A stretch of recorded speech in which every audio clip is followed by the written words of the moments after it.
আসসালামু আলাইকুম, welcome to my shop Shubho computer sales and service centre. Viewers, আমরা আজকে একটি ক্লাস নিয়ে কথা বলবো। সেটা হচ্ছে আমরা কিন্তু অনেকেই যারা রিপেয়ারের কাজ করি, যারা হচ্ছে আমরা নো পাওয়ার, আসলে আমাদের এই মাদারবোর্ডগুলোতে পাওয়ার আসে না। এটা কিন্তু মানে একটা কমন বিষয় যে একটা ল্যাপটপ ডেড, এটা পাওয়ার আসে না। আমরা যখন একটা বোর্ডে পাওয়ার আসবে না, আমরা কোথায় থেকে শুরু করবো? Importance. Today's class is the importance notes of the laptop and desktop motherboard. যেই মাদারবোর্ডগুলোতে আমরা ইম্পর্টেন্ট যে সেকশনগুলো চেক করব, কি শুধু নো পাওয়ারের জন্য। কি নো পাওয়ার? পিসিতে পাওয়ার নাই, আমরা কোথায় যাব ফার্স্ট টাইম, তাই না? ল্যাপটপ হোক আর ডেস্কটপ হোক, তবে ডেস্কটপ থেকে ল্যাপটপের একটু সেকশন একটু ভিন্ন। তারপর আমরা আজকে নোটস করব যে নো পাওয়ারে আমরা সর্বপ্রথম যদি আমরা ল্যাপটপ হয়, নাম্বার ওয়ান আমরা দেখতে পারি যে আমাদের যে আরটিসি বিসিসি, এই জিনিসটি কিন্তু খুবই ইম্পর্টেন্ট। এই সার্কিটটা যখন আরটিসি বিসিসি সার্কিটটা কমপ্লিট হলেই পিসিএস থেকে ক্লক জেনারেট করবে। পিসিএসটা কি? মূলত প্ল্যাটফর্ম কন্ট্রোলার হাব, যেখানে এই আরটিসি বিসিসি সাপ্লাই যদি মিসিং থাকে, পাওয়ার আসার প্রশ্নই ওঠে। আপনি আমাকে বলতে পারেন যে ভাই, আরটিসি বিসিসি এই জিনিসটার সাপ্লাই কোথায় যায়, কোথায় কোথায় সেই সার্কিট কমপ্লিট হওয়ার পরে কোথায় কোথায় যায়? আরটিসি বিসিসি আমাদের আয়তো আসে, আমাদের পিসিএসও যায়। পিসিএসের মানে যে একটা বিসিসি থাকে, ইনপুট ভোল্টেজ থাকে, সেটা হচ্ছে কি আরটিসি বিসিসি। তো পিসিএস যদি আমরা এর আগের ক্লাসে কথা বলছি যে আরটিসি বিসিসি পিসিএস কীভাবে ক্লক তৈরি করে, এটা ক্রিস্টাল অ্যাক্টিভেট করে। ক্রিস্টাল অ্যাক্টিভেট হওয়ার পরে যে ক্লকটা থেকে সাস ক্লক তৈরি হয়, যে সাস ক্লক মাদারবোর্ডের বিভিন্ন সেকশনে যায়, তাই তো? তো আরটিসি বিসিসি আমাদের নো পাওয়ারের ক্ষেত্রে কি নো পাওয়ার, হ্যাঁ, নো পাওয়ারে RTC BCC is the most important. দুই নম্বরে কি +19 ভোল্ট, মানে আমাদের বিন সেকশন। কি আমরা আরটিসি বিসিসির পরে আমাদের +19 ভোল্ট বিন সেকশনটাকে আমরা চেক দিব যে properly bin section is okay. তখন আমরা কোথায় যাব? 3 নম্বরে বিন সেকশন ওকে থাকার পরও ল্যাপটপে পাওয়ার আসতেছে না, আমরা কোথায় যাব? Step down. হ্যাঁ, step down 3.3 volt 5 volt. RTC VCC +19 volt, step down 3 volt 5 volt. 3 volt 5 volt okay আছে, দেন কোথায় যাবো আমরা, তাই না? তারপর কি পাওয়ার অন হচ্ছে না, দেন আমরা 4 নম্বরে যাব কোথায়? আইও। কি আইওর কিছু বেসিক রিকোয়ারমেন্ট আছে যেগুলি আমাদের জানা খুবই দরকার। আইওর 10 থেকে 12টা সিগন্যাল আছে, যে সিগন্যালগুলো আমাদের মুখস্থ করে ফেলতে হবে, সিগন্যাল নেমগুলো মুখস্থ করে ফেলতে হবে। নাম্বার ওয়ান কি? BCC is the number one. Second হচ্ছে ইসি রিসেট অথবা ডব্লিউ রিসেট। থার্ড একটা পিন গ্রাউন্ড হবে। ফোর্থ আমাদের হচ্ছে হল switch, lead switch, power button, lead switch in, lead switch out, এই সিগন্যালগুলো ইম্পর্টেন্ট। তারপরে আসে আপনার অন অফ বাটন, তারপর হচ্ছে পাওয়ার বাটন, তারপরে আসে আপনার আরএসএম, আরএসটি, এসএলপিএস S3, এসএলপিএস S4। এই জিনিসগুলো আমরা যখন আইওতে কি আমরা এই জিনিসগুলো আমরা কি কমপ্লিটলি সিগন্যালগুলো কি 10 থেকে 12টা সিগন্যাল ওকে থাকবে, তার মানে কি IO is completely requirement. Power on করার জন্য একটা ল্যাপটপ, একটা ডেস্কটপ মাদারবোর্ডকে পাওয়ার অন করার জন্য এই আইওর এই সিগন্যালগুলো মুখস্থ করা বা জানা খুবই জরুরি। মনে থাকবে?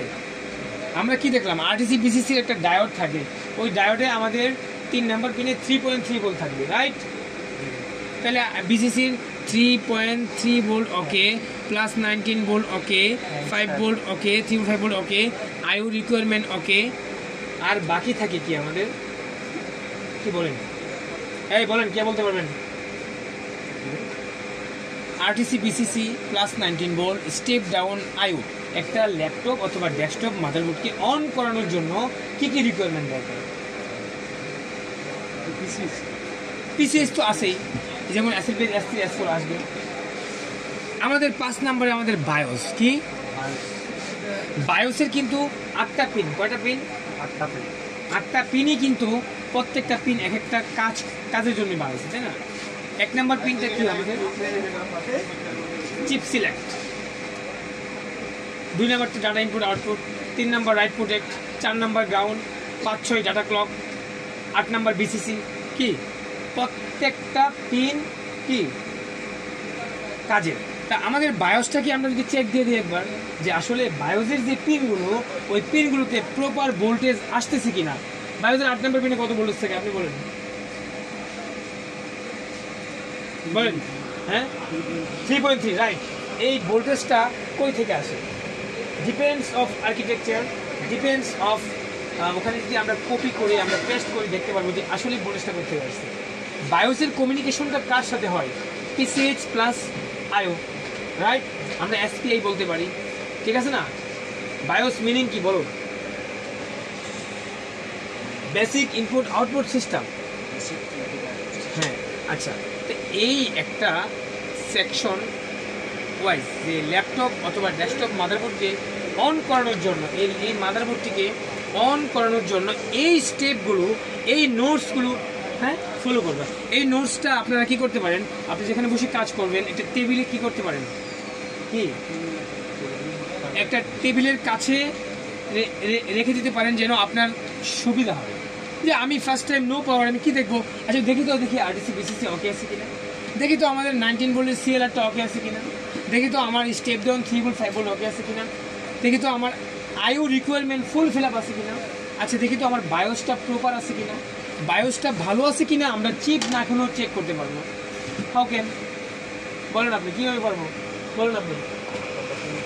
না, 8 নাম্বার ইজ দ্য বিসিসি, বায়োসের যে ডাটা আর ক্লক। ডাটা ক্লক আমাদের অসিলোস্কোপে আমরা দেখতে পাবো। কোথায়? সিআরও যাকে বলে অসিলোস্কোপে। আমি 1 নাম্বার পিনে ধরবো chip select, data input output করার জন্য, যেমন 2 নাম্বার হচ্ছে ডাটা আউটপুট, 3 নাম্বার হচ্ছে রাইট প্রোটেক্ট। তো এরকম 1 নাম্বার পিনে ডাটাটাকে শো করবে কার মাধ্যমে? সিআরওর মাধ্যমে। বুঝতে পারছো? এই কথাগুলো কিন্তু মাথায় সেভ করে রাখতে হবে। বায়োস কমিউনিকেশন, বায়োসের যে কাজ, বায়োসটা কি মূলত? এটা একটা ফ্রেমওয়ার্ক। কি ফ্রেমওয়ার্ক? এই বায়োসটা আমাদের প্রত্যেকটা হার্ডওয়্যারকে কি করে? আইডেন্টিফাই করে কোথাও কোনো প্রবলেম আছে কিনা।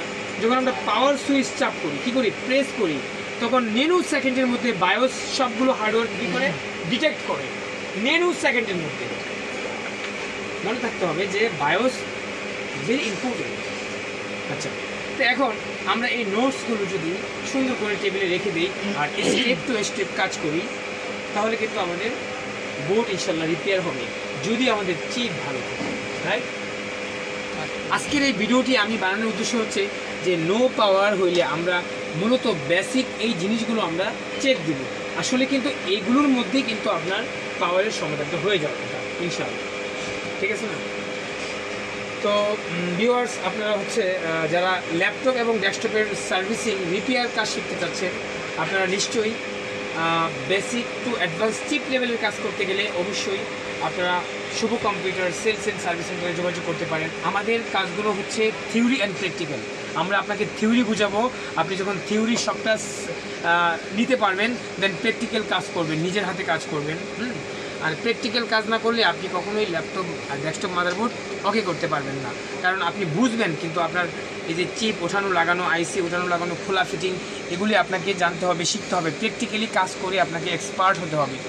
আর আমরা শুভ কম্পিউটার সেলস সার্ভিস সেন্টার এই জন্যই একটি কোর্স চালু করেছি। যারা বেকার, শিক্ষিত বেকার, কাজ পাচ্ছেন না, যারা চাকরির জন্য ঘুরতেছেন, চাকরি অনেক সিভি ড্রপ করছেন অনেক জায়গায়, অনেক কিছু, কিন্তু চাকরি হচ্ছে না, লোক নেই, টাকা লাগে, ঘুষ লাগে, অনেক কিছু লাগে। সো তারা আপনারা আইটির কাজ শিখুন, সার্ভিসিং, ল্যাপটপ ডেস্কটপ রিপেয়ারের কাজ শিখুন। আপনারা ইনশাল্লাহ অনেক বিজি হয়ে যাবেন, ব্যস্ত থাকবেন না, অবসর থাকবেন না, কাজের কোনো শেষ থাকবে না ইনশাল্লাহ। কাজ অবশ্যই অনেক ভালো কাজ করতে পারবেন। আর আমাদের বেসিক টু অ্যাডভান্স চিপ লেভেলের কোর্সগুলো করতে হলে নিশ্চয়ই Shubho computer sales and service centre আমাদের ইউটিউব চ্যানেল, ওখানে ডিসক্রিপশন বক্সে অনেকগুলো আমাদের অ্যাড্রেস দেওয়া আছে এবং আপনারা আমার সাথে যোগাযোগ করতে পারেন। ভালো থাকবেন, আবার ধন্যবাদ সবাই।